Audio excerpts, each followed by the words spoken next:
Dexter Morgan was one of the most successful serial killers in American history. He killed 149 people, and throughout the 9 seasons of the show, we've seen him kill 69. In this video, I'm going to go through every single person he killed. The first person Dexter killed was Mike Donovan, a seemingly upstanding choir master whose dark secrets made him a target of Dexter's code. By all appearances, Donovan was a loving husband and father who led a choir and played an active role in his community. However, behind this facade, he harbored a horrific secret. He was a pedophile and serial killer responsible for the deaths of at least 3 young boys. His heinous actions left a trail of grief and unanswered questions, and Dexter felt compelled to bring him to justice in his own unique way. After a choir performance, Donovan entered his station wagon, unaware that Dexter was waiting for him in the back seat. Dexter, garrote wire in hand, choked Donovan and ordered him to drive to a remote pump station, the burial site of his victims. In a chilling moment, Dexter forced Donovan to confront the remains of the boys he had killed. Open your eyes and look at what you did! Terrified and pleading for his life, Donovan begged for understanding, but Dexter had absolutely zero sympathy. Dexter sedated Donovan with a syringe and prepared his kill room at the pump station. After securing him to the table and taking a blood slide as a trophy, Dexter ended Donovan's life by cutting his neck with a reciprocating saw. Later on, we see Donovan's wife visiting Miami Metro, distraught over her husband's disappearance. Watching her from a distance, Dexter reassured himself that he had been meticulous, leaving no trace of his involvement. The encounter reinforced his belief in the necessity of his code, but it also drew the attention of Detective James Dokes, who questioned Dexter's unsettling interest in the grieving widow. Donovan's death set the stage for the rest of the show. I personally found this scene terrifying when I first watched it. I thought I was about to watch 8 seasons of complete horror. Jaworski, a sadistic parking valet who turned his access to cars and personal information into opportunities for heinous crimes, was the second person Dexter killed. Jaworski presented himself as a harmless valet, but in reality, he was a predator who stalked,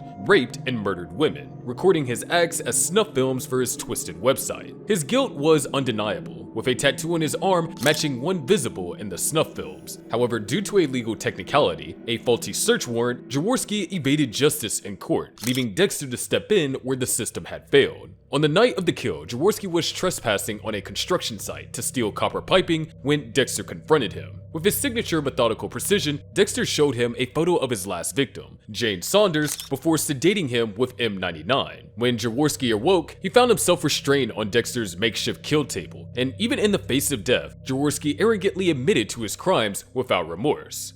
But I'm not sorry. Of course not. No, I'm not sorry either.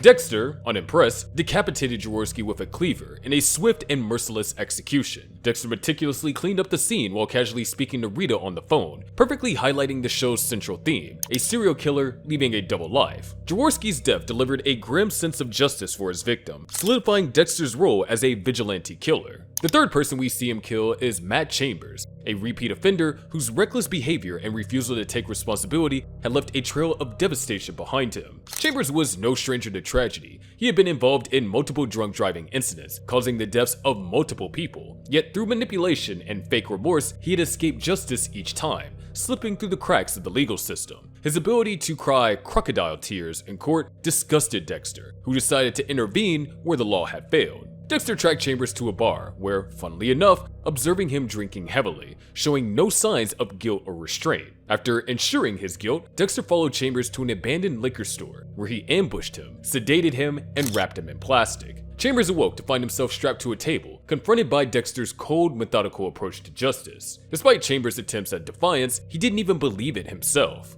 I didn't do anything. Some people believe that. Problem is, I don't. But it's true. I was set up. Dexter forced himself to confess before delivering the fatal stab to the chest, ensuring that he would never harm anyone again. As Dexter cleaned up the scene, he reflected on the justice that he had delivered, taking solace in knowing that Chambers' destructive path has finally come to an end. Though the impact of Chambers' removal would go unnoticed by the world at large, for Dexter it was another step in maintaining the balance between chaos and order, ensuring that those who slipped through society's grasp would not evade consequence. In my opinion, I thought that this kill was a bit of a gray area of the code. I wasn't fully convinced that Matt deserved to die, but I'm curious to hear your thoughts. Comment down below. In a flashback, the next person Dexter killed was Nurse Mary, a seemingly compassionate caregiver who secretly acted as an angel of death, taking lives under the guise of mercy. Mary worked as a nurse during a time when Dexter's adoptive father, Harry Morgan, was hospitalized for heart disease. She would inject her patients with fatal doses of morphine mixed with unknown drugs, rationalizing her actions as a way of relieving their suffering. Her crimes went unnoticed until Harry realized that he was her next target. Facing the imminent threat to his own life, Harry gave Dexter the green light to intervene, marking Dexter's first human kill. Dexter meticulously prepared a room in Mary's home, covering it in plastic and donning his makeshift kill suit. When Mary arrived, she found herself overpowered and restrained on Dexter's table. Confronting her with the scrapbooks of obituaries she kept as trophies, Dexter forced her to acknowledge the twisted satisfaction she derived from her actions. Despite Mary's protest that she was helping her victims, Dexter coldly echoed her words back to her. I understand. Now it's time to take away your pain. What followed was a chaotic, brutal scene as Dexter repeatedly stabbed her, blood spraying across the room as he carried out the kill. Dexter disposed of her remains in the Everglades, leaving no trace of her death. The police never investigated her disappearance or uncovered her crimes, allowing the world to remain oblivious to the justice that Dexter had served. This moment shaped Dexter's careful approach to killing, showing him the importance of planning and control. It also deepened his bond with Harry, whose life was saved because of the kill, highlighting Dexter's role as a protector guided by his code. Number 5 and number 6 on this list were Jorge and Valerie Castillo, wealthy Miami couple, but were ruthless human smugglers. They exploited Cuban immigrants, extorting money and drowning those who couldn't pay. Dexter's investigation into a missing Cuban man made him suspicious of the couple when he discovered dirty mattresses and clothing in a large garage where people had been held captive, leading him to suspect the Castillos were killing their victims. His suspicions were confirmed when he found the bodies of drowning victims in Jorge's boat's fish tank, their deaths masked as tragic accidents. Setting a trap, Dexter lured Jorge to an Airstream trailer in the salvage yard, where photos of their victims lined the walls. After subduing him with M99, Dexter prepared to act, but Valerie's unexpected arrival disrupted his plans. Seeing her cruelty towards the hostages, Dexter realized that she was equally guilty and quickly captured her too. Bound together, the Castillos justified their crimes as necessary for their pursuit of wealth and power. Their twisted bond briefly made Dexter reflect on his own fractured relationships and grapple with his sense of humanity, but their arrogance only strengthened his resolve. How do you love each other? You're like me. You make it work.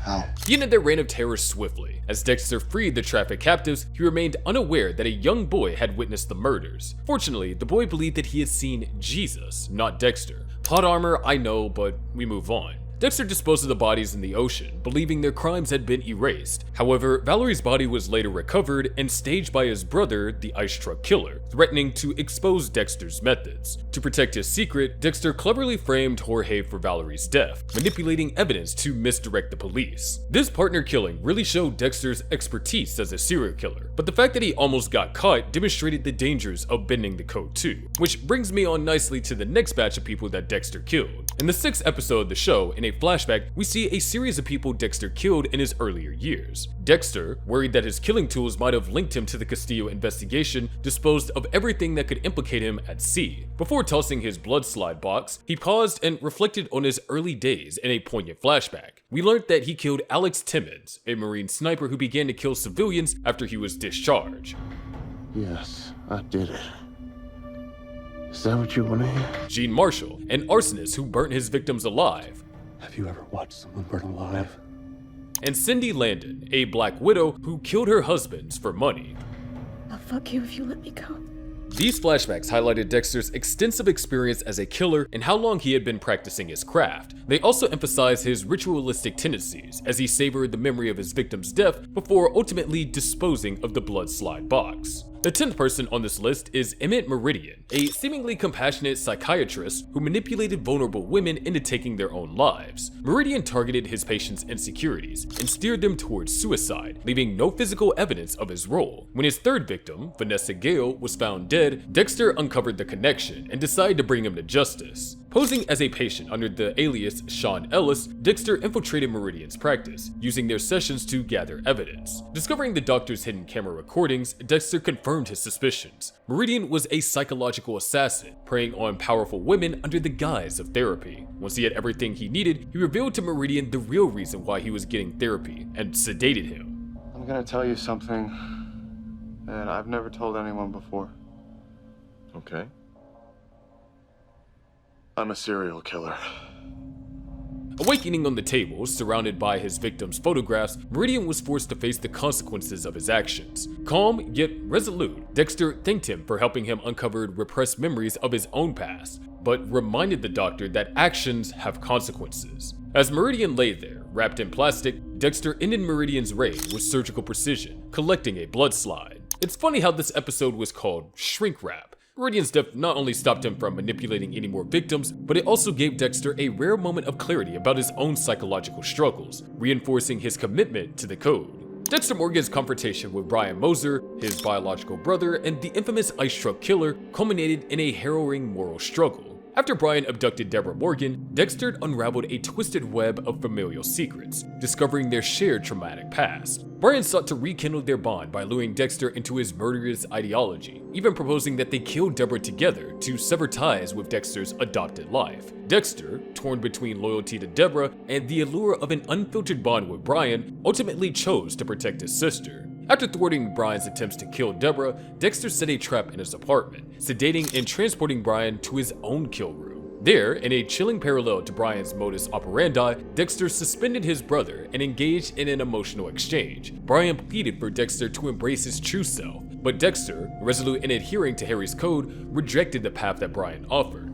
Done more to deserve my knife than anyone. In a final act of grim necessity, Dexter slit Brian's throat, arranging the scene to resemble a suicide. Left to mourn alone, Dexter grappled with the tragedy of killing the one person who fully understood him, haunted by the memory of the brother who offered him freedom at a devastating cost. I know I'm going to be alone on this one, but I personally didn't like Brian that much, and was actually kind of happy that Dexter chose Deb over him, and I hope that some of you guys agree with me. The next person Dexter killed was one of his most impressive targets. Lil Chino, a key member of the 29th Street Kings, terrorized Miami with his gruesome machete killings and signature teardrop tattoos. Feared by many and seemingly untouchable by the law, Chino embodied terror itself. Dexter's interest in Chino intensified after the gang enforcer murdered Rafael Arenas and orchestrated the killing of Rafael's mother, Ava. Chino's ability to evade justice only strengthened Dexter's determination to stop him. The first confrontation ended in failure when Chino's immense strength allowed him to escape from Dexter's kill table, leaving Dexter shaken and doubting himself. Determined to make things right, Dexter tracked Chino to a garage elevator, where he was about to kill a young informant. This time, Dexter used a tranquilizer gun to subdue him and transported him to a more secure location. Bound and unable to escape, Chino taunted Dexter, asking what he would leave behind.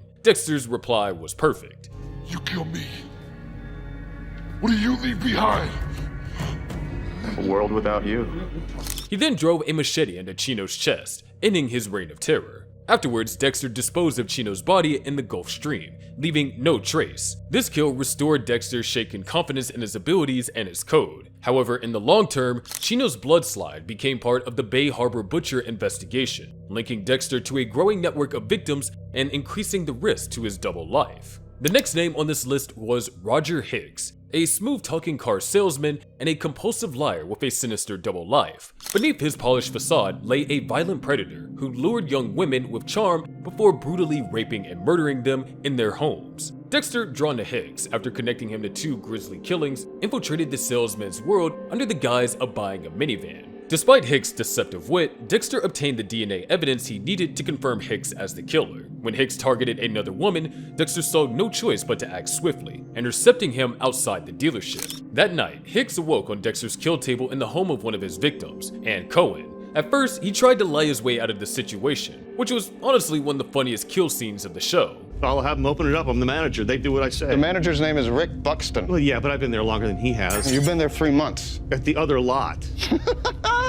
However, his mask soon slipped as he insulted Rita, calling her a vile name, which triggered Dick's deep-seated protective instincts. You're better off without that cunt. With a rare surge of emotion, Dexter plunged the knife into Hicks' chest, silencing him for good. The aftermath was clear. The violent predator was gone, and Dexter's connection to Rita had been solidified by the impulse to defend her honor. I'd love to say more about Hicks' impact on Dexter, but he really was just another kill. By the way, also if you're enjoying the video at this point, why not consider subscribing? Ken Olsen, the 14th person Dexter killed, was an amateur trying to emulate the Bay Harbor Butcher, but his sloppy attempts at vigilantism angered Dexter more than anything. Olsen, a minor criminal with 2 kills to his name, has started targeting victims for personal reasons, using crude methods that barely mimic Dexter's meticulous precision. His latest attempt to murder a petty burglar under the guise of the Butcher's MO had backfired, leaving the intended victim alive to report Olsen to the police. After Olsen's release due to insufficient evidence, Dexter tracked him to his home. Catching him off guard, Dexter subdued Olsen and confronted his shallow motivations. Olsen expressed admiration for Dexter, even recognizing him as the real Bay Harbor Butcher, but I don't think he realized what that meant for him. Why are you so interested in the Bay Harbor Butcher? Who the fuck are you? Holy shit. You're him, aren't you? Olsen awoke, bound in a makeshift kill room inside of a train car, ironically, the same location where he tried to stage his failed kill. Dexter lectured him on the principles of his code, emphasizing Olsen's lack of purpose and skill. With surgical efficiency, Dexter decapitated Olsen using a cleaver, leaving his dismembered remains for law enforcement to discover. Olsen's death sent a clear warning to would-be imitators. The Bay Harbor Butcher would not tolerate copycats. Long-term, Olsen's death reinforced Dexter's sense of control over his identity, while providing a chilling example of what happens when someone tries to imitate the dark passenger's twisted craft. The next person Dexter killed was as personal as it gets. Years earlier, Jimenez, under orders from Hector Estrada, had brutally dismembered Dexter's mother with a chainsaw in a shipping container, leaving a young Dexter and Brian Moser sitting in their mother's blood for 2 days. It made them both killers. Decades later, Jimenez had managed to avoid justice, running a bar in Naples and operating as a low-level drug dealer under the illusion that his horrific crimes were forgotten. Driven by rage, a need for closure, and encouragement from Lila, Dexter tracked Jimenez to his bar, and eventually an isolated cabin in the Everglades. There, Dexter subdued him with M99 and tied him to a table, kind of recreating the very circumstances of his mother's murder. Jimenez's feeble attempts to bargain or intimidate Dexter only fueled the fire of retribution. With poetic justice, Dexter used a chainsaw, the same tool Jimenez had once wielded, to end his life. Jimenez's death marked a turning point for Dexter, as it was the first time he confronted his past directly. However, it also triggered a chain of events, including James Dokes discovering the Bay Harbor Butcher's blood slides, ultimately leading to the unraveling of Dexter's fragile control over his double life. The next person that Dexter killed was arguably the most important kill in the show. Jose Garza was far from just another name in Dexter's meticulous pursuit of justice. His presence posed a direct threat to Dexter's carefully concealed secret. A drug trafficker operating under the alias Christopher Harlow, Garza's connections to the recently eliminated Santos Jimenez brought him dangerously close to discovering Dexter's hidden cabin in the Everglades, where James Dokes was imprisoned. Tensions rose as Garza, desperate to locate his missing cocaine shipment, unknowingly communicated with Dexter via Jimenez's phone. When Garza threatened to visit the cabin, Dexter lured him to a meeting at Jimenez's bar. Though the interaction wasn't shown on screen, the aftermath was chilling. Dexter returned to the cabin with an unconscious Garza, his next victim, and in absolute barbarism, he killed him in front of a horrified Dokes. I mean, hell, even I was shocked that Dexter did this. You go after killers, you take out killers, I get that, but this is some sick fuck ritual, man. You need help. Let me help you, man. Don't worry, Sergeant. I won't make you watch. I'm not uncivilized. Morgan, no! Morgan!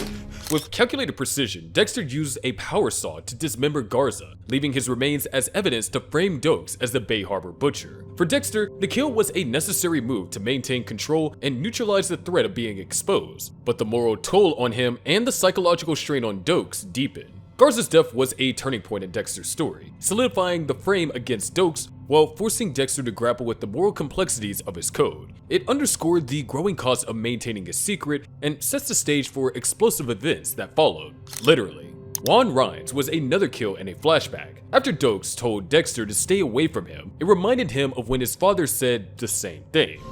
Just stay away. Please. Stay away. The confrontation took place in a secluded spot, set up as a makeshift kill room. Dexter, still learning, methodically executed Rines and dismembered his body, believing it would make Harry proud. But when Harry arrived and saw the aftermath, his reaction was far from supportive. Overwhelmed by the gruesome reality, Harry was shaken to his core, even vomiting at the sight. This moment marked a turning point for both Dexter and Harry. Dexter, confused by Harry's revulsion, began questioning the morality of his actions, even though he was following the code. Harry, burdened by the weight of his decisions, was deeply haunted, ultimately leading to his suicide days later. Ryan's death became a symbol of Dexter's dedication to his code, but also revealed cracks in his moral foundation. Harry's disillusionment left a lasting impact, forcing Dexter to confront the truth of what he had become, a mix of justice and human failure. This internal conflict would shape his path and the relationships he built along his dark journey. The Famosa brothers, Esteban and Teo, were drug smugglers who inadvertently found themselves in the crosshairs of Dexter Morgan. On a routine trip to recover cocaine from the Everglades cabin, once belonging to Santos Jimenez, their paths collided with a desperate James Dokes, who had just escaped from Dexter's makeshift prison. Dokes' attempt to gain their assistance backfired when they knocked him unconscious, inadvertently setting the stage for their own demise. I'm a police sergeant. Miami Metro Homicide. CC, Policia.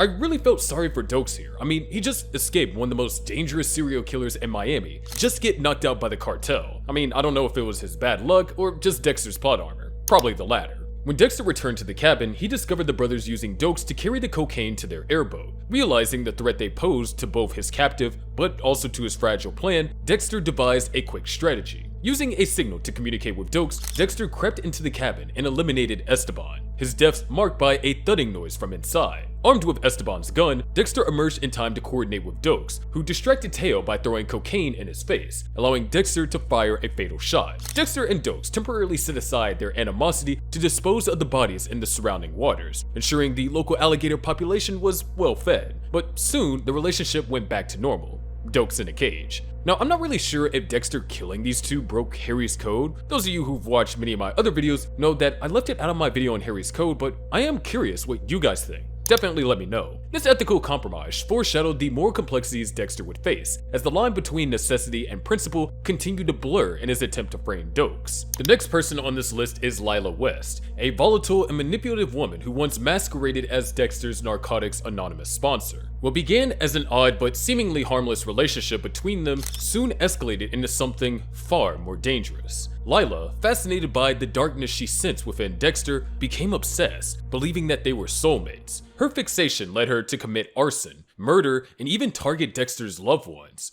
Lila's most heinous act came when she blew up the cabin holding Sergeant Dokes, killing him and ensuring that Dexter's secret remained safe. Let me be real for a second here, the writers choosing to do this was kind of lazy in my opinion. I feel like we were robbed of so many good potential endings to season 2, but that's a video for another day. After discovering Dexter's true nature and feeling betrayed by his rejection, she abducted Rita's children, Aster and Cody, and locked them in her loft before setting it ablaze. Dexter narrowly rescued them, solidifying Lila's place on his table. When she fled to Paris to escape the chaos, Dexter tracked her down, determined to end her reign of destruction. In the dim light of her Parisian apartment, Lila realized too late that Dexter wasn't there to reconcile. With a single swift thrust to her heart, Dexter ended her life, ensuring that she could never harm another person again. Her death brought closure to a turbulent chapter in Dexter's life, but it also served as a reminder of the chaos that arises when his darkness intertwines with the lives of others. Now, as much as I hated Lila, I couldn't help but feel a bit sorry for her when a tear rolled down her face as she bled out.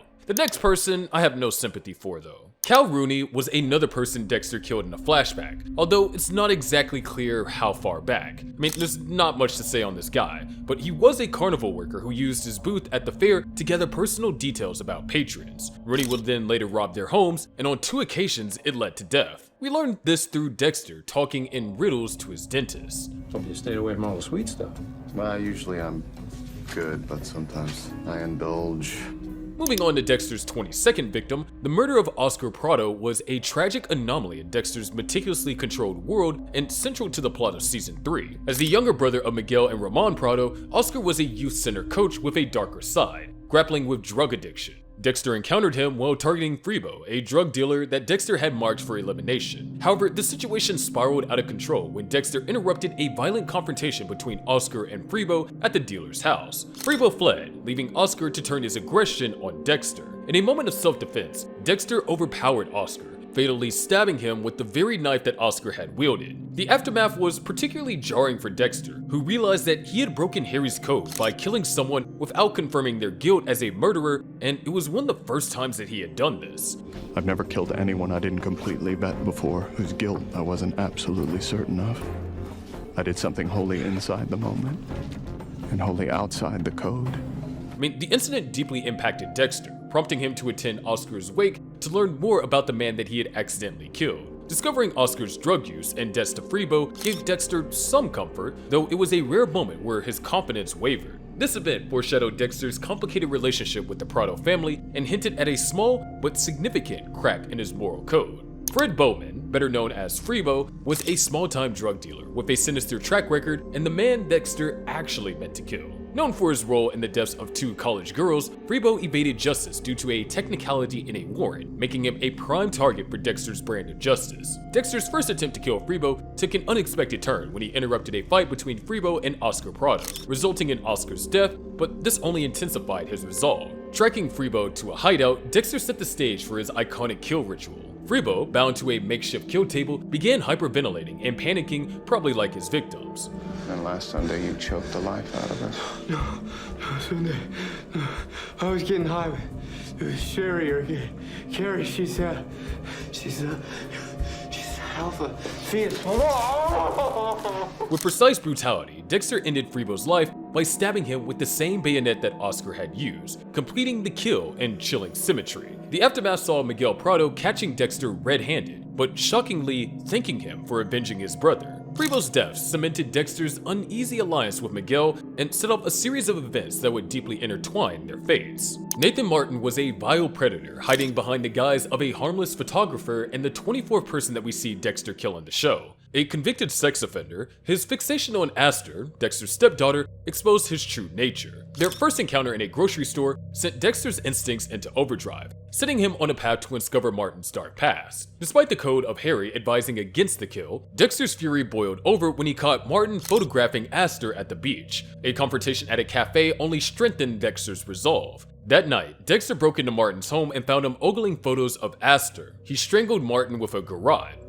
Nobody hurts my children. Before disposing of the body, Dexter grabbed a carton of milk for his family, seamlessly slipping back into his role as a father. Though it violated the code, Dexter felt no guilt, viewing Martin's death as necessary to protect his family, and I'm sure that Harry would have approved of it. The next person Dexter killed was Ethan Turner, a man who murdered 2 wives to secure their fortunes. His first wife's death was staged as a painkiller overdose, allowing him to escape justice, while his second wife's death on a cruise in international waters shielded him from prosecution. When Miguel Prado shared the story of Turner's heinous acts, Dexter couldn't ignore the call for justice. Tracking Turner to a cruise ship bound for Bimini, Dexter observed the predator in his element, mingling casually and preying on women. Under the guise of a fellow traveler, Dexter bided his time before making his move. Sneaking into Turner's cabins, he subdued him with a needle of M99 and improvised a rush kill ritual. With no time to savor the moment, Dexter plunged a knife into Turner's chest, killing him instantly.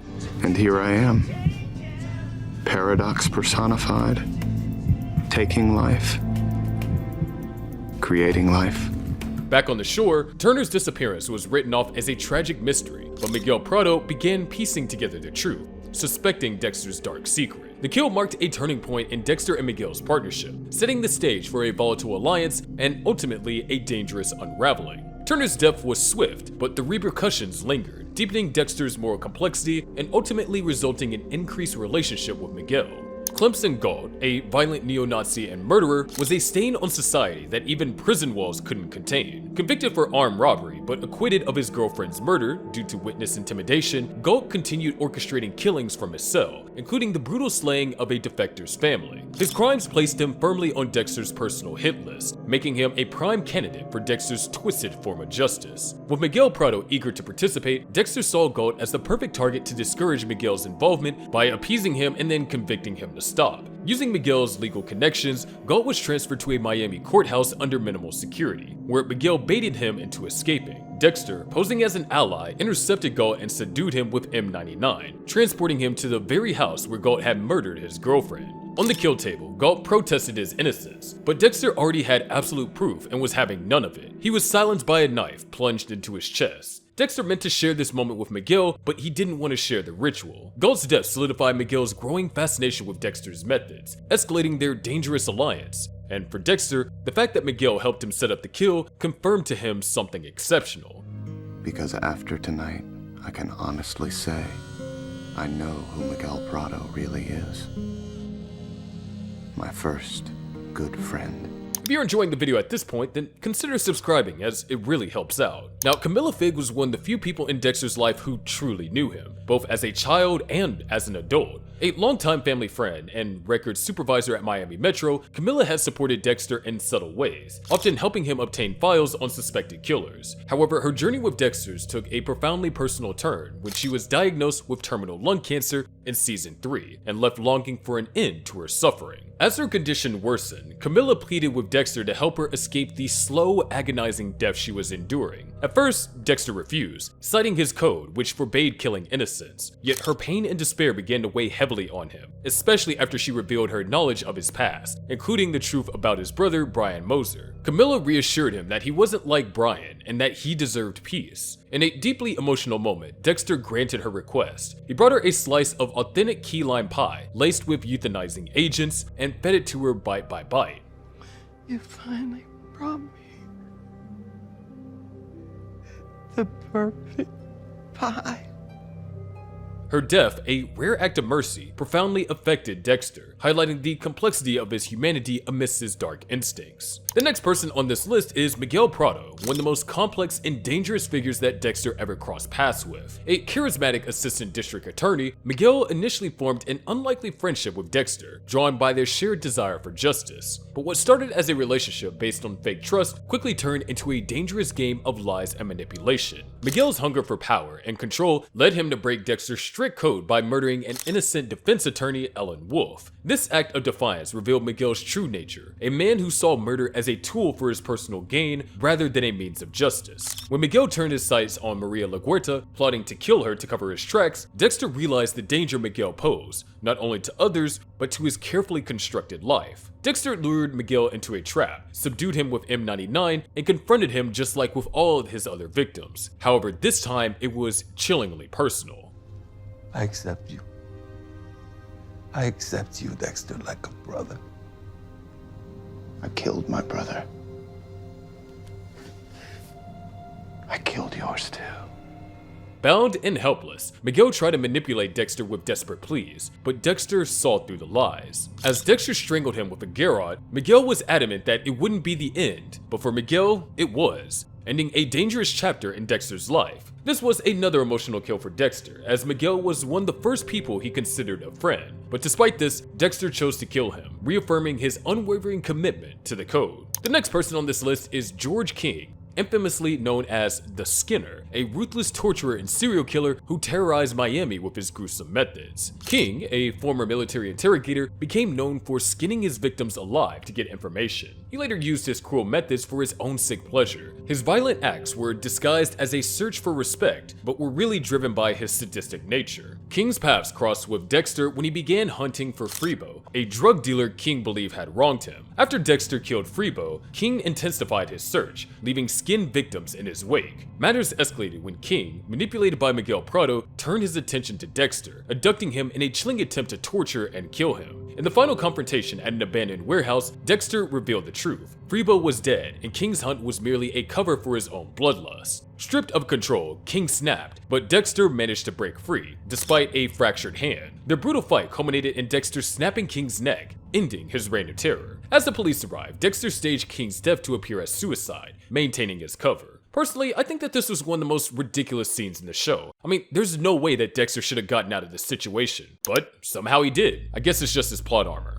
King's demise closed a bloody chapter and also reaffirmed Dexter's mastery of the shadows, if that makes sense. The next person on this list is Season 4's Benito Benny Gomez, a disgraced former boxer whose violent tendencies extended far beyond the ring. Known for savagely beating his victims to death, Benny's brutality left a trail of disfigured bodies and shattered lives. His acquittal in court due to Dexter's fatigue-induced mistake with evidence became the catalyst for his ultimate fate. Dexter's sense of justice was ignited as he tracked Benny to his dingy trailer park, eventually luring him to a long-abandoned boxing arena. Once Dexter had him subdued on the kill table, Benny groggily recognized him from court. I know you. I'm the blood guy. Dexter's ritual was interrupted by a call from Rita, requiring Dexter to rush home for Harrison's medication. With no time for ceremony, Dexter plunged the blade into Benny's chest, ending his reign of terror. This kill was definitely one of the strangest in the show, because it showed Dexter in a state of desperation to satisfy his dark urges. Watching the amount of pleasure he took from the ritual was both unsettling and also kind of amusing, in a way. After killing Benny Gomez in a rushed ritual, Dexter raced to get Harrison's medication, prioritizing family over his usual care. Exhausted, he fell asleep at the wheel and crashed, waking disoriented and unable to remember where he had hidden Benny's remains. Vulnerable and exposed, he retraced his steps, eventually recalling stashing the body in a punching bag. Relieved, he disposed of it at sea, realizing how his dedication to family was jeopardizing his secret life. The kill of Officer Zoe Krueger, a cunning and lethal killer who used her badge as a shield for her darkest crimes, was one of the best subplots in my personal opinion. After staging a home invasion to cover the murders of her husband and young daughter, Zoe returned to a role as a trusted cop, but her carefully constructed story didn't hold up under scrutiny. Dexter first encountered Zoe through a suspicious blood spatter analysis, which hinted at her involvement. His investigation deepened as he uncovered damning evidence, a fragment of her nitrile glove hidden in her sink. Zoe, sensing Dexter's interest, attempted to intimidate him, even confronting him with her gun. However, this only confirmed what Dexter already knew. Zoe was a predator hiding behind her uniform. Their final confrontation came after Zoe broke into Dexter's home, ready to eliminate the one person she couldn't control, but Dexter had anticipated her every move. After subduing her, he laid out her crimes in her daughter's bedroom, a chilling echo of her own actions. Zoe tried to justify her actions, claiming family life suffocated her, but Dexter saw her for what she was, a monster incapable of remorse. You're that good? Or that dead? You gonna rape and kill me? What is it with you and rape? No one's raping anyone.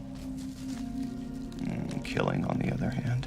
With a swift thrust, Dexter ended Zoe's life, collecting his trophy and reaffirming his commitment to protecting his own family, no matter the cost. Zoe Krueger's death reminded Dexter of the evil people that can hide behind a normal life, strengthening his commitment to protecting his family and reinforcing his belief in the need for his dark code. The next name on this list is Jonathan Pharaoh, a controversial photographer whose penchant for grotesque and exploitative imagery earned him more enemies than admirers. Pharaoh's work often straddled the line between art and abuse, and when the severed arm of one of his models surfaced, he became a prime suspect in her murder. Dexter, disturbed by Pharaoh's attitude during questioning, decided to shift his focus away from Arthur Mitchell to deal with this so-called artist. Pharaoh's studio became Dexter's hunting ground. Armed with evidence of blood and a fingernail embedded in the wall, Dexter was certain that Pharaoh was guilty. After abducting him from his home, Dexter confronted him in his own studio. Tied to a panel under glaring lights, Pharaoh pleaded his innocence, claiming his disturbing imagery was merely art.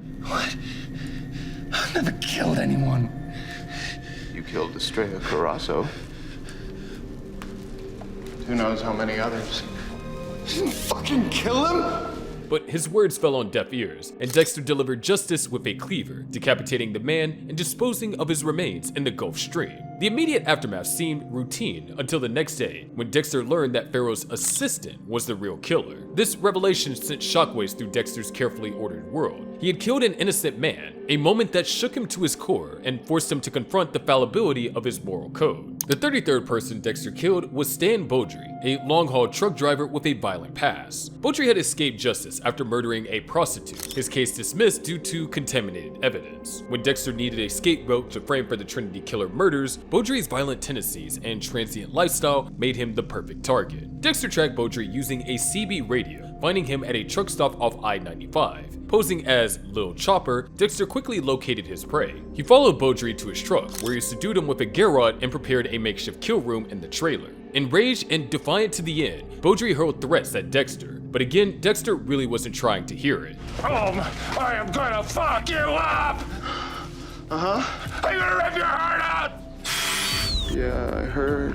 With precision, Dexter used a reciprocating saw to end Beaudry's life. His remains were dismembered and disposed of in Dexter's usual meticulous fashion. Dexter then planted evidence linking Beaudry to Trinity, including Arthur Mitchell's DNA and personal items. When the police discovered the stage clues, Beaudry was labeled the prime suspect in the Trinity case. For Dexter, the frame job was a temporary success, but it only escalated the tension in his deadly game with Arthur Mitchell, leading to their fateful showdown, which brings me on to arguably Dexter's biggest kill, Arthur Mitchell. Arthur Mitchell, infamously known as the Trinity Killer, was Dexter's most complex and formidable adversary, a monster hiding behind the mask of a suburban family man and a devout community volunteer. For over 3 decades, Arthur eluded justice, using his meticulous rituals and false piety to conceal his gruesome cycles of murder. Dexter, drawn by the challenge of dismantling a killer who mirrored his own dual life, infiltrated Arthur's world under the alias Kyle Butler, initially aiming to learn from Arthur's ability to maintain a family while indulging in his dark urges. The closer that Dexter got, the more he realized that Arthur's facade was cracking, revealing a controlling and abusive man who terrorized his family. Their deadly game culminated in a tense confrontation. After learning that Arthur discovered his true identity and targeted his family, Dexter tracked him down. While examining Arthur's garage, Dexter recalls the damaged Mustang and checks Arthur's wallet again. Inside, he finds a repair invoice from a local body shop, leading him to where the car is being fixed. Later, Arthur retrieves his Mustang, confident that he's evading justice. Unbeknownst to him, Dexter had tampered with the car, removing the oil cap.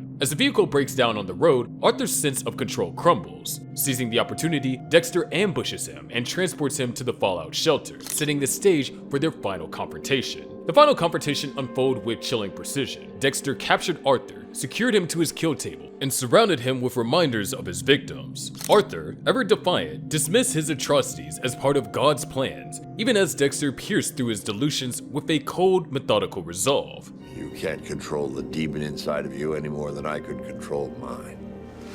The last hammer blow ended Trinity's reign of terror, but it also marked Dexter's darkest hour. After killing Arthur Mitchell, Dexter returned home to a scene of unimaginable horror. Rita, lying lifeless in the bathtub, her blood spilling over the edges. The cries of his infant son, Harrison, led him to the bathroom, where he found the boy sitting in a pool of blood, a haunting echo of Dexter's own childhood trauma. Arthur's final act of revenge shattered any sense of victory, leaving Dexter overwhelmed with guilt and grief. In that moment, Dexter was forced to confront the devastating cost of his dark double life and the irreversible damage it had caused, proving that even he could not shield his loved ones from the chaos he so carefully managed. Now at the halfway point, one of the most shocking murders of the show was when Dexter killed Rankin as a way of coping with the devastating trauma of Rita's death. Normally, Dexter relied on the Code of Harry to channel his violent urges into carefully planned actions, but in the wake of Rita's death, his emotions erupted, leaving him untethered and unpredictable. This eruption came to a head at a rundown bait shop where Dexter encountered Rankin, a loud and abrasive man who unknowingly provoked the wrong person. When Rankin antagonized him and walked into the restroom, Dexter, blinded by rage, followed. My wife died and it was my fault. Well, I'm real sorry for your fucking loss, but your dead wife can suck my dick. With no thought or preparation, Dexter brutally killed Rankin with a grappling hook, a raw, unplanned act of violence that bypassed every principle of his code. This impulsive murder revealed the depth of Dexter's emotional turmoil. For the first time, he killed without justification or control, driven solely by pain and anger, even though he supposedly had no emotions. This was a little bit funny to me. Rankin had absolutely no reason to be this horrible. Even though Rankin was technically an innocent, I'm pretty sure that we were meant to feel sorry for Dexter here and have no sympathy for Rankin. I mean, what do you think? One of the most significant kills in this series was when Dexter killed Boyd Fowler, marking the start of his dark pursuit of the Barrel Girl Gang. A dead animal pickup officer by day and a ruthless murderer by night, Boyd was responsible for disposing of the gang's victims. Using barrels of formaldehyde and electric cables, he ended the lives of women who had already endured unspeakable suffering. Dexter first crossed paths with Boyd while investigating a blood trail in a moving truck, which led him to Boyd's swampy dumping ground, where barrels containing human remains were submerged. Dexter lured Boyd into a trap under the guise of job interest, injecting him with M99 to subdue him. After a brief struggle where Boyd managed to tranquilize Dexter, the two wound up in the hospital. Boyd, ever resourceful, escaped first, only to walk into Dexter's hastily improvised kill room at his own home. Strapped to his dining table, Boyd claimed that he was sparing his victims more pain, a justification Dexter silenced with a blade to the heart. I did him a favor. They were all suffering and I put them out of their misery. Yeah, you'll be doing one more favor tonight.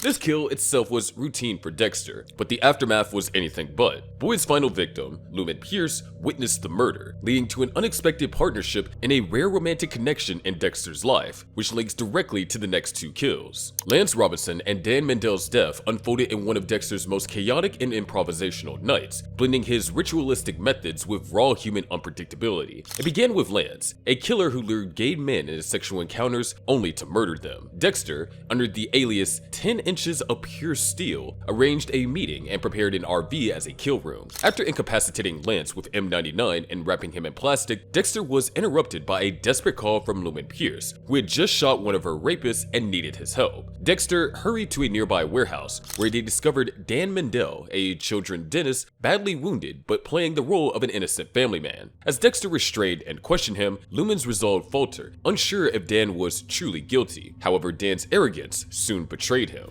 They're gonna find you.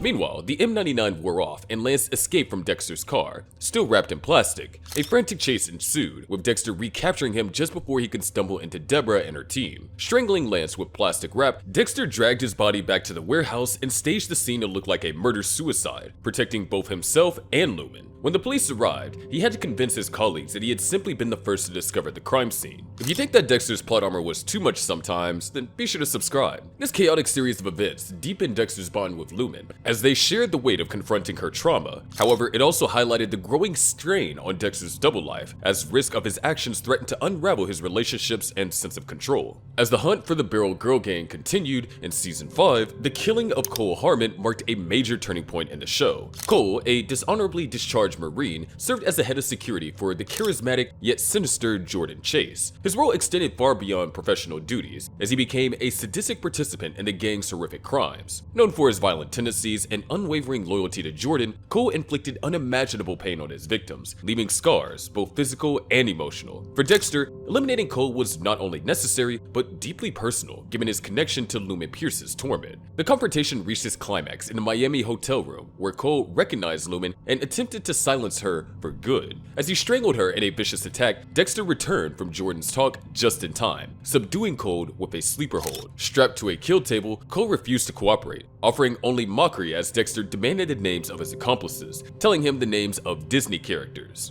What did he say? Huey, Dewey, and Louie. Lumen watched with quiet resolve as Dexter drove the knife into Cole's heart, putting an end to his reign of terror. Dexter handed Lumen Cole's blood slide as a gesture of empowerment. This act marked the deepening of their partnership, with Lumen finally finding justice for her suffering. Meanwhile, Dexter's kills solidified his determination to dismantle the gang, setting the stage for the ultimate confrontation with Jordan Chase, who Lumen ultimately killed. This concludes the chapter of Dexter and Lumen's complex dynamic, and I just want to say that Lumen was an exceptional character and an exceptional actress. I hope that at least some of you will agree with me. The next person who crossed paths with Dexter was Stan Liddy, a corrupt ex-narcotics officer who dug too deep into Dexter's secrets and paid the ultimate price. Liddy, a disgraced cop desperate to regain his status, was hired by Joey Quinn to investigate Dexter. What began as a casual inquiry quickly escalated into an obsession, with Liddy using illegal surveillance equipment to monitor Dexter and Lumen. His determination paid off when he captured incriminating footage, but his arrogance sealed his fate. Liddy believed that he could use this evidence to blackmail Dexter into a confession, hoping that it would be his ticket back into the police force. The confrontation came to a head when Liddy tased and abducted Dexter, taking him to a secluded van at the docks. With Dexter restrained, Liddy taunted him, presenting surveillance footage and demanding a full confession.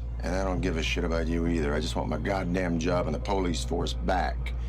I bring in somebody like you, I get my picture in the news and television, everybody thinks I'm a goddamn hero, everybody loves me. However, underestimating Dexter proved to be fatal. Despite being bound, Dexter managed to kick Liddy and wrestled the knife from his hands, driving it into the corrupt cop's chest. Liddy's final moments were filled with terror as he realized that the man that he had pursued was far more dangerous than he imagined. Dexter destroyed the evidence and left Liddy's body behind, narrowly avoiding suspicion. Liddy's demise was a harsh reminder of the consequences of underestimating Dexter Morgan, and those of you who've watched my other videos know why this is so significant. The next two victims on Dexter's list were Ben and Roger, corrupt paramedics who exploited their positions to harvest organs from patients they intentionally let die. Dexter carried out a dual killing to end their gruesome scheme. Posing as an injured man, Dexter lured the pair to a desolate location. When they arrived, ready to exploit what they assumed was another victim, Dexter sprang his trap. Using his signature M99, he swiftly subdued them and dragged them into the ambulance they had misused for their grisly operation. Awakened, restrained, and confronted by Dexter's accusations, the pair attempted to deny their crimes. Dexter, unmoved, turned their own equipment against them, stopping their hearts with the defibrillator that they had used to seal others' fates. The duo's deaths brought justice to their victims and highlighted Dexter's unwavering mission to target those who preyed on the vulnerable. It was also a pretty nice introduction to Season 6. A really interesting kill from this series was Joe Walker, a former high school quarterback whose arrogance and violent tendencies has shaped a troubling past. Joe had once been married to Janet Walker, a kind-hearted woman and a high school acquaintance of Dexter. When Janet was found dead 3 years before their reunion, the case was ruled a suicide, but Dexter, ever the skeptic, suspected foul play. Years later, their high school reunion presented Dexter with the perfect opportunity to confront Joe. Amidst the nostalgia and chatter, Joe's dismissive attitude and lack of remorse for Janet's death set Dexter's blood boiling. Dexter meticulously collected evidence, confirming that Joe had murdered Janet to avoid a costly divorce, solidifying his place on Dexter's table. In a tense confrontation at the groundskeeper's shed, Dexter overpowered Joe, rendering him unconscious. When Joe awoke, strapped to the kill table, Dexter laid bare his sins, including his shallow justifications for Janet's murder.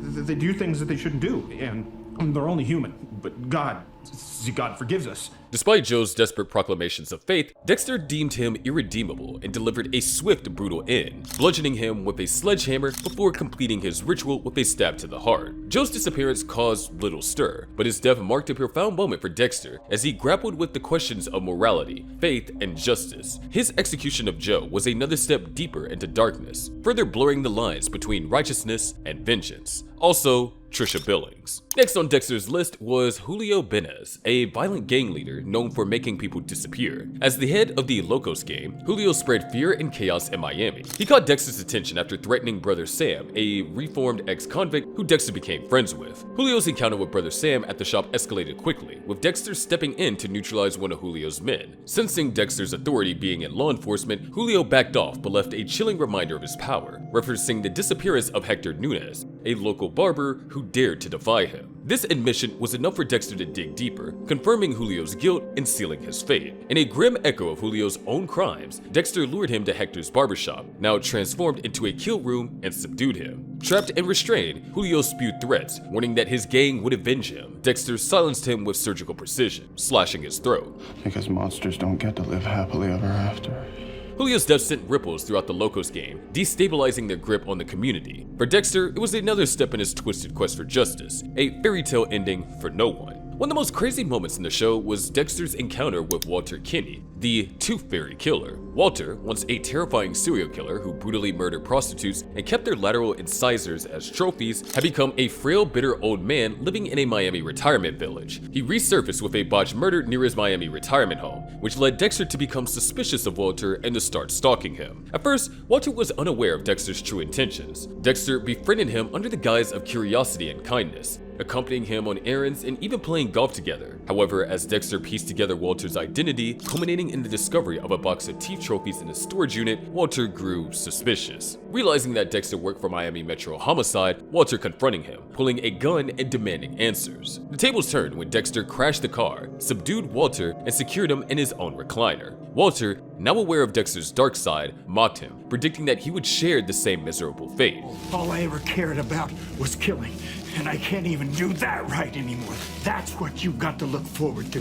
This is your future, and it includes adult fucking diapers. You are not. Dexter rejected this future, choosing to smother Walter with a pillow, erasing the killer's legacy, and ensuring Walter died an unremarkable death. Walter's demise served as a grim reminder of Dexter's potential future, forcing him to confront the emptiness of a life defined solely by killing. The next name on this list is Nick, a troubled ex-convict whose fatal decision to betray Brother Sam sealed his fate with Dexter. Nick's past crossed with Dexter's when Brother Sam, a reformed criminal and spiritual guide, took Nick under his wing, offering him a job and a chance to turn his life around. Despite Sam's unwavering support, Nick's ties to the Locos game and his own weakness ultimately led him back into darkness. When Brother Sam was shot in his garage, Dexter initially suspected the Locos. However, the evidence pointed instead to Nick, whose involvement became undeniable. Confronting Nick at the very beach where he had been baptized, Dexter wrestled with the moral weight of honoring Sam's dying wish, forgiveness. For a moment, it seemed possible, but Nick's arrogance and twisted delight in his betrayal, mocking Sam's faith and sacrifice, made Dexter see red.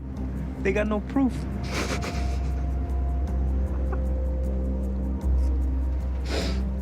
Nobody can do anything.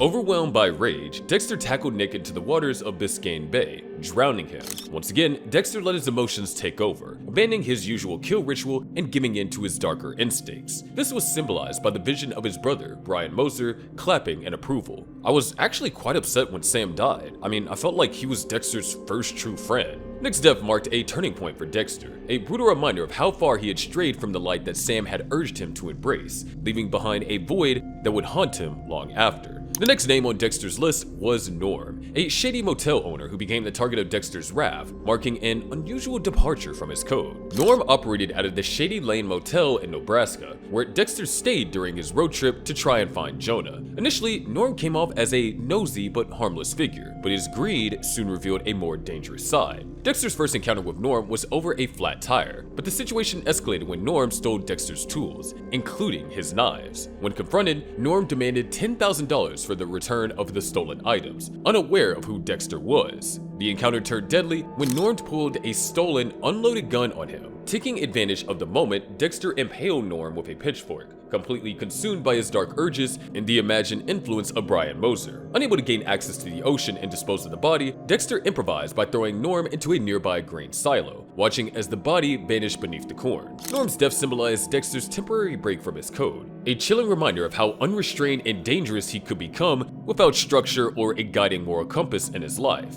Steve Dorsey, one of the most annoying and random villains in the show, was a fervent disciple of the Doomsday Killer. Steve, alongside his equally devoted wife, Beth, became involved in Travis's dark plans through his apocalyptic blog, The Beginning of the End. His blind faith and willingness to kill made him a dangerous accomplice, which resulted in the murder of Holly Benson on a yacht. Steve's devotion reached its peak when Travis tasked him and Beth with proving their commitment by taking part in Holly's gruesome murder. While hesitant at first, Steve ultimately participated, stabbing Holly after Travis slashed her throat. Left alone on the yacht to clean up, Steve donned a hazmat suit to prepare the next step in Travis's twisted plan. It was here that Dexter, believing Steve to be Travis, confronted him. In the tense, chaotic struggle that followed, Dexter stabbed Steve in the chest, realizing too late that he had the wrong man. With his dying breath, Steve warned that the plan was already in motion. You're too late. Wormwood can't be stopped. Frustrated by the mistake, Dexter discovered the chemicals for the deadly poison gas, prompting him to anonymously alert authorities to the yacht. Steve's death highlighted the far-reaching influence of Travis's delusions and Dexter's increasing desperation to stop them, bringing the fight against the Doomsday Killer into sharper focus. Beth Dorsey, also a delusional follower of Travis Marshall, was the next person Dexter killed, but this time in a professional capacity. Alongside her husband, Steve, Beth had embraced Travis's apocalyptic visions, becoming a critical pawn in his plan to unleash the poisonous Wormwood attack on Miami Metro Homicide. Beth's journey towards destruction began with Travis tasking her to carry the deadly gas canister, disguised in a backpack, to the police department. With Angel Batista's stolen keycard, she bypassed security and nervously waited to meet Lieutenant Debra Morgan, all while clinging to the belief that she was fulfilling a divine mission. However, Dexter, having connected the dots between Beth and Steve, recognized her as a threat just as she prepared to detonate the device. In a split-second decision, Dexter shoved Beth into the interrogation room, slamming the door shut to contain the gas. Trapped inside, Beth succumbed to her own weapon as the toxic fumes overwhelmed her. Dexter held the door, ensuring the deadly gas didn't spread, while ordering an evacuation. Beth's death marked the unraveling of Travis's Wormwood plan and highlighted Dexter's quick thinking under immense pressure. Beth getting this close to causing catastrophic damage to Miami Metro really showed how good of a villain that Travis Marshall was. Almost everyone Dexter killed in Season 6 was a result of Travis in one way or another. And we see this again with Alberto, a Cuban smuggler who preyed on the desperate lives of those he transported. Alberto appeared to be a rescuer when his small cargo boat pulled a stranded Dexter from the ocean after Travis had left him there. However, his true intentions quickly surfaced. As the self-proclaimed captain of the vessel, Alberto turned on the very migrants he ferried, brandishing a gun and demanding valuables from the frightened passengers, including a pregnant woman.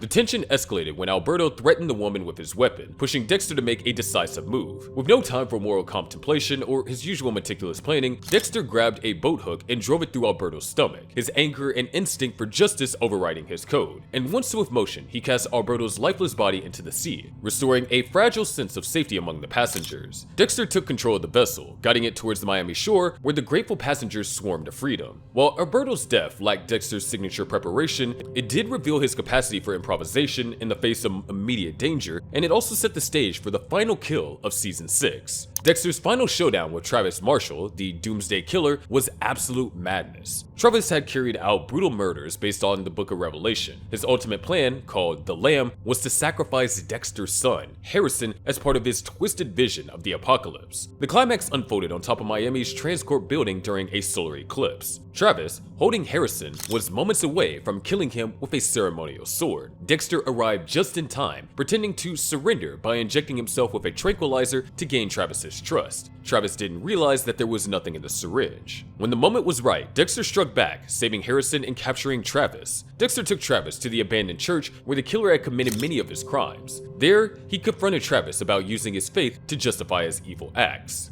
I've known people who believed in God.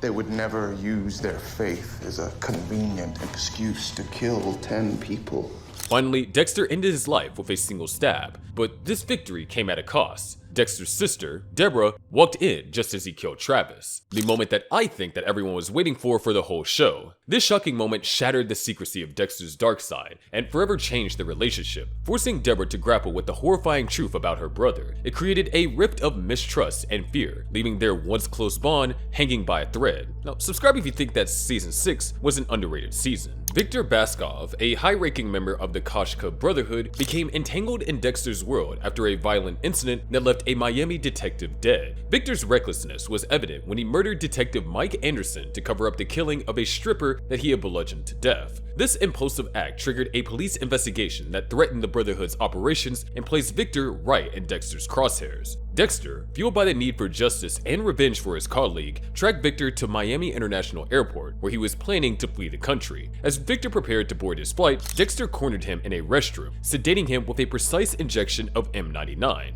With clinical precision, Dexter wheeled the unconscious Victor into a baggage storage room, transforming it into a makeshift kill site. Bound to a table, Victor attempted to bargain for his life, offering money and power. Is there anything I can do to keep you from killing me? No. Then get it over with! Unmoved, Dexter explained the gravity of his crimes before bludgeoning him to death with a fire extinguisher. Victor's body was disposed of in the ocean, ensuring that no trace remained. Victor's actions had a major impact on Miami Metro, intensifying the investigation into Mike Anderson's murder. His death triggered a series of events that brought Isaac Serco into the picture, his lover and one of the show's most underrated characters. The next person Dexter killed was Ray Speltzer, infamously known as the Minotaur Slayer, and in my opinion, one of the best side villains of the show. Speltzer's sadistic rituals involve stalking women through a self-constructed maze while donning a horned helmet, a grotesque homage to his traumatic fixation on his mother. Dexter first identified Speltzer as a threat while trying to prove to Debra the necessity of his dark acts. When the justice system failed to convict Speltzer, Dexter took matters into his own hands, leading to one of his closest brushes with death. Dexter's first attempt to kill Speltzer ended disastrously while setting up a kill room in Speltzer's RV. Dexter was ambushed and overpowered. He woke up trapped in Speltzer's warehouse maze, designed to disorient and terrify. Speltzer, wielding an axe and wearing a horned helmet, hunted Dexter through dark corridors and strobe-lit rooms filled with mannequins. Forced to flee, Dexter narrowly escaped by scaling rooftops and jumping onto a moving truck. Shaken but determined, Dexter later lured Speltzer to a graveyard, incapacitating him with a shovel and taking him to a crematorium. Fuck! Fuck! Fuck! Feels good. Fuck!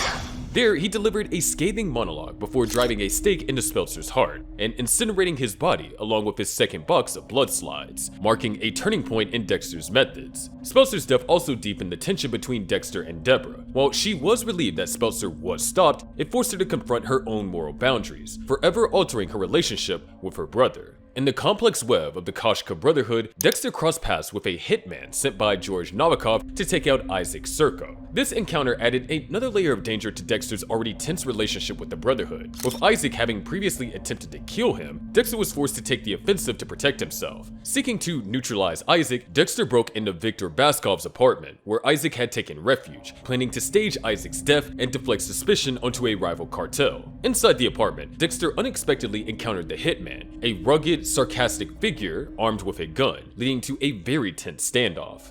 I don't know who sent you here, but I'm not going halvesies. As the two circled each other, it became clear that both men were after the same target. The hitman's overconfidence, however, left an opening for Dexter, who closed the distance with calculated precision and slashed his throat in a single swift motion. Isaac discovered the hitman's body later, deducing that his own brotherhood had sanctioned the hit. This betrayal deepened Isaac's resolve, escalating the war between him and Dexter, whilst also bringing them closer together. For Dexter, the kill not only eliminated an immediate threat, but also shifted the dynamics of his conflict with Isaac, intensifying the personal stakes in their deadly game. As Dexter's dealing with Isaac Serko deepened, he found himself entangled with other deadly members of the Koshka Brotherhood, including Oleg Michich, a ruthless sniper with at least 16 confirmed kills to his name. Tasked alongside Benjamin Caffrey to eliminate Isaac Serko, Oleg presented a significant challenge for Dexter Morgan, who was forced to intervene when Isaac kidnapped Hannah McKay. Dexter, driven by both obligation and fury, agreed to eliminate Oleg and his partner to secure Hannah's release. Dexter's meticulous research led him to a firing range where Oleg was testing a high-powered rifle in preparation for his kill. Oleg, lying prone and focused on his target, never noticed Dexter's calculated approach.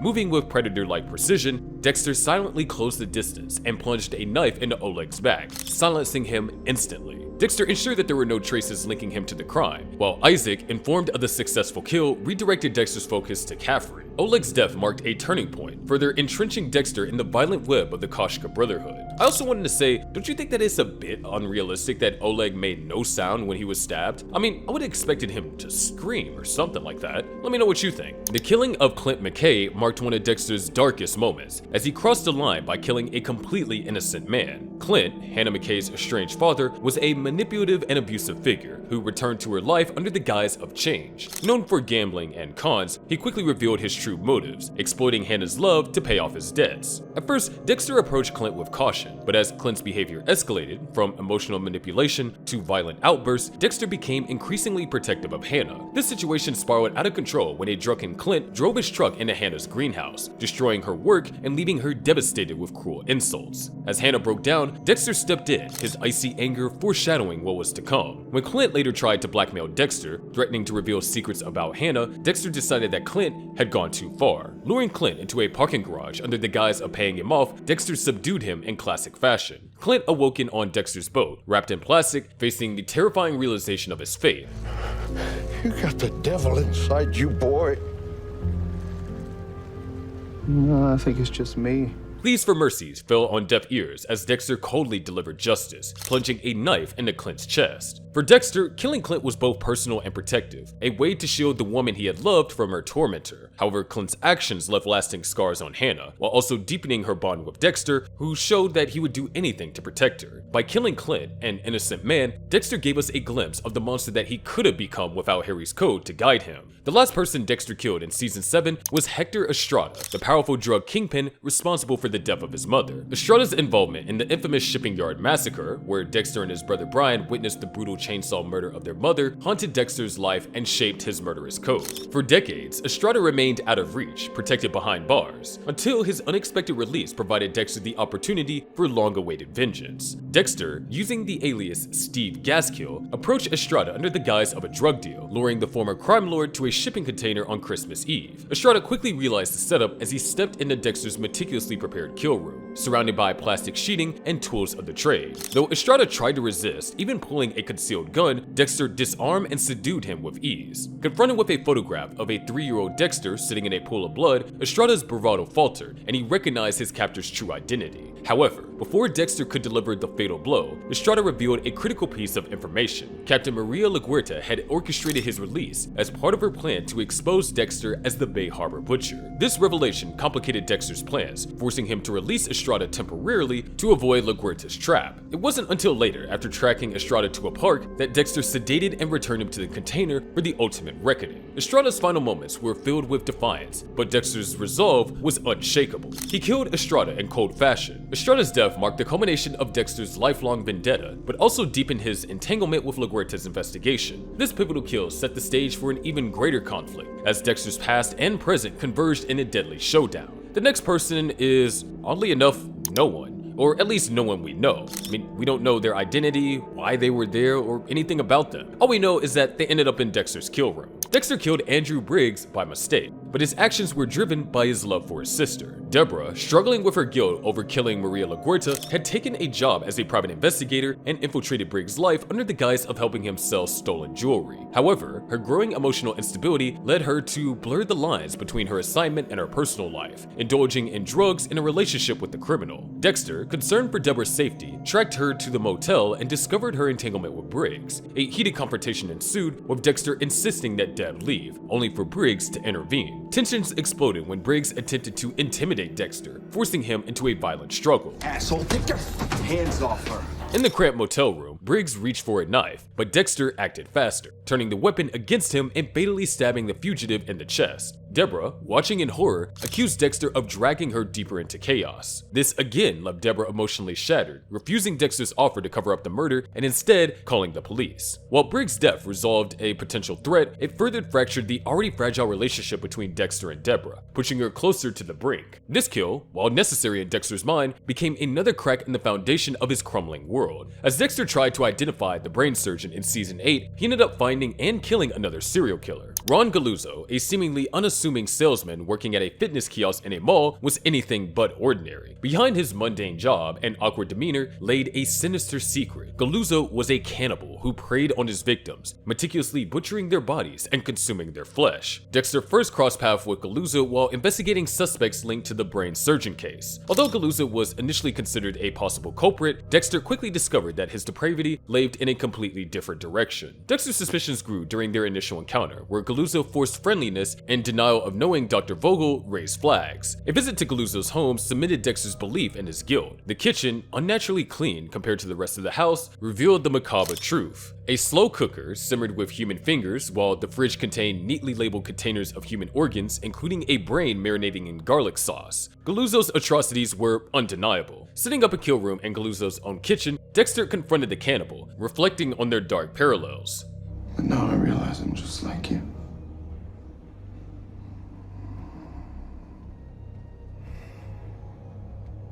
I consume everyone I love.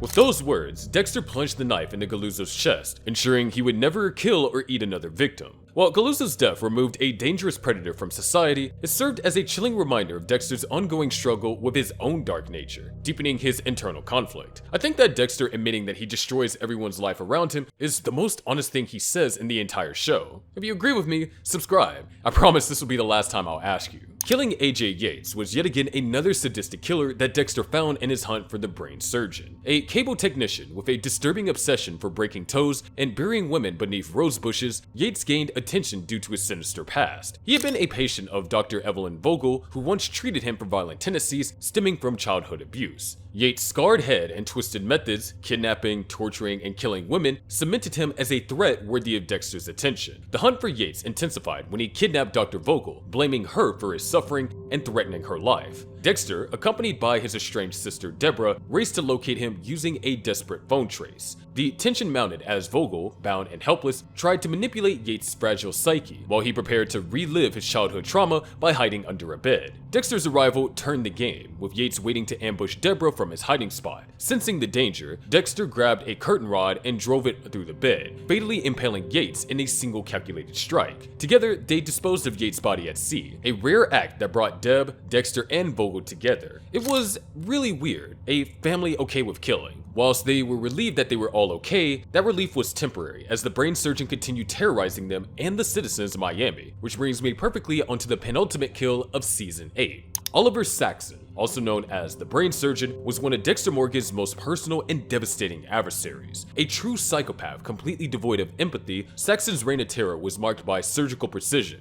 Literally. He killed his victims with a chilling detachment, removing portions of their brain to send cryptic messages to his estranged mother, Dr. Evelyn Vogel. Though initially believed to be another in a string of anonymous serial killers, Saxon's identity and connection to Vogel added layers of complexity to his menace. He wasn't just another killer, he was Vogel's son, a fact that fractured the trust between her and Dexter. The rivalry escalated as Saxon murdered Vogel in a calculated act of revenge, slicing her throat while Dexter looked on, helpless. This brutal act marked a turning point, fueling Dexter's determination to end Saxon's life. Their final confrontation began when Saxon was arrested after a failed attempt to kill Debra Morgan in a hospital. Debra, already critically injured by Saxon, was left in a vegetative state after complications from surgery, further cementing Dexter's resolve. Dexter confronted Saxon in a holding cell under the pretense of collecting evidence. With a security camera rolling, Dexter provoked Saxon into attacking him by strategically placing a pen on the table. No, I'm here to kill you with that pen. As Saxon lunged, Dexter turned the tables, stabbing him in the neck with the pen in absolute brutality. Saxon bled out on the floor, smirking until his final breath, his death captured on tape as a justified killing. Dexter was cleared of any wrongdoing. I mean, it was obviously self-defense, right? Saxon's death, however, came too late to save Debra, who was left in a vegetative state, which brings me onto the final kill of Season 8. Debra Morgan's final moments were a haunting culmination of the complex sibling relationship that had defined much of Dexter Morgan's life. Debra, a determined detective and the moral backbone of Miami Metro Homicide, always fought for justice, even after discovering her brother's dark secret. Her tragic story took a devastating turn when she was critically injured by Oliver Saxon. Complications during surgery left her in a vegetative state, sealing her fate and marking the end of a relentless pursuit of justice. As a hurricane loomed over Miami, Dexter made a heartbreaking decision. Guilt-ridden and consumed by love for his sister, he chose to spare her a life of suffering and nothingness. In the empty hospital room, he whispered his love for her and turned off her life support, ending her life. What happened afterwards was surreal. Dexter carried her lifeless body to his boat, and in an unprecedented act of grief, he laid her to rest at sea, mirroring the ritual that he had reserved for his victims. Her death marked a breaking point for Dexter, prompting his decision to fake his death and exile himself. Debra's loss left a profound void, her absence symbolized by the collapse of Dexter's life, a tragic end to a character who had always walked the line between justice and familial loyalty. I mean, I was personally upset that Deb died. She was easily the second best character in the show. Now, as I move on to the final 6 kills of this video, I want to warn you that if you have not watched Dexter New Blood, please click out the video. I would hate to ruin anything for you if you haven't watched it yet. Anyways, with that being said, let's resume. The first person Dexter killed in New Blood was Matt Caldwell, whose arrogance and recklessness brought back Dexter's dark passenger after nearly 10 years. Matt Caldwell, the spoiled and entitled son of Kurt Caldwell, strutted into Dexter's quiet life in Iron Lake like he owned it. Known for his obnoxious behavior and lack of accountability, Matt had a history of reckless actions, including causing a boat crash that killed 5 people. His lack of remorse and brazen disregard for life marked him as a danger to those around him. Matt's fate was sealed during a hunting trip when he callously shot a white buck that Dexter had grown attached to, the blood splattering onto Dexter's face. The act was more than a trigger, it was a violation of the order that Dexter had imposed on his new life. Overwhelmed by emotion and the resurgence of his urges, Dexter knocked Matt unconscious and prepared a kill room, a practice that he hadn't revisited in years. Dexter confronted Matt about his crimes, demanding accountability. Despite Matt's pleas and excuses, Dexter delivered his signature brand of justice, plunging a knife into Matt's chest. It was a calculated, almost ritualistic act, marking Dexter's grim return. The events that followed forced Dexter to confront the gravity of his actions as he dismembered Matt's body and incinerated the remains to hide the evidence. This long-awaited return to killing not only reawakened his dark impulses, but also triggered a series of events that began to unravel the fragile life that he had created. It was a stark reminder that no matter how far he tried to escape, Dexter's darkness was always a part of him. The next person on this list is Jasper Hodge, a reckless drug dealer whose careless actions made him responsible for 18 deaths and, most crucially, nearly cost Dexter's son, Harrison, his life. Jasper was a small-time drug producer with a deadly reputation. Manufacturing fentanyl-laced pills in his dilapidated attic, he showed no regard for the lives lost due to his negligence. His callousness came to Dexter's attention when Harrison overdosed on Jasper's pills at a party, leaving Dexter grappling with rage and guilt. Determined to hold Jasper accountable, Dexter tracked him to his Moose Creek residence. Breaking into the cluttered, grimy house, Dexter incapacitated Jasper with a syringe of ketamine, When Jasper awoke in Dexter's makeshift kill room, Dexter forced him to confront the photos of those who had died from his tainted drugs. Jasper refused to take responsibility, callously blaming his victims' addictions. When Jasper insulted Dexter's parenting, Dexter's fury boiled over. However, as Dexter prepared to exact his brand of justice, a car outside interrupted him. Adapting quickly, Dexter changed his method. Instead of using his knife, he forced Jasper to ingest his work, leaving the scene staged as an overdose. The police later discovered Jasper's lifeless body slumped in his chair, unaware of Dexter's involvement. Jasper's death was a pivotal moment as it brought Dexter's actions closer to discovery. With Angela beginning to connect the dots to the Bay Harbor Butcher, this kill symbolized Dexter's inability to separate vengeance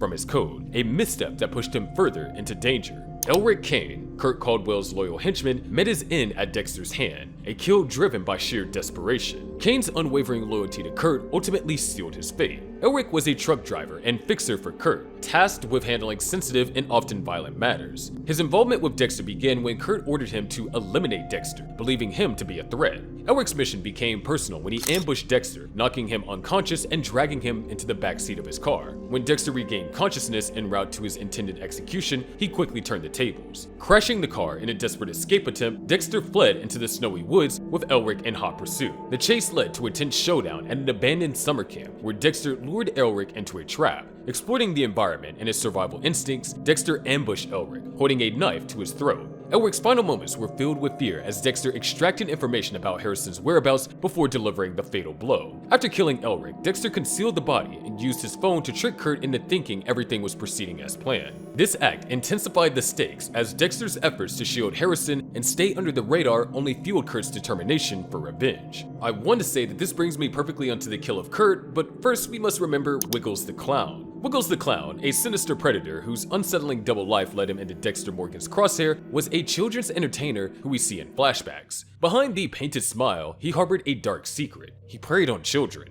taking their lives and photographing them dressed as clowns. Dexter's discovery of Wiggles' hidden stash of macabre trophies solidified his place on the kill table. Driven by his code, Dexter meticulously planned his next move. Under the cover of darkness, Dexter infiltrated the playland, transforming it into a chilling kill room. Eventually, Wiggles was captured and awoke to find himself restrained on a slide, surrounded by carousel-like photographs of his victims distorted by funhouse mirrors. As he struggled, Dexter confronted him, exposing the heinous acts that had led to his capture. Wiggles' desperate pleas for mercy were ignored as Dexter took his life. His death spared future victims and served as a grim reminder of Dexter's unwavering mission to eliminate predators. Kurt Caldwell, one of the show's most chilling villains, left a lasting impact as the runaway killer, ultimately becoming the 68th person that Dexter kills on screen. A respected member of the Iron Lake community, Kurt secretly lured runaway girls to his underground bunker, where he would imprison them, manipulate them, and ultimately shoot them as they tried to flee. By the time that Dexter discovered his crimes, Kurt had preserved 30 victims as trophies, including Molly Park,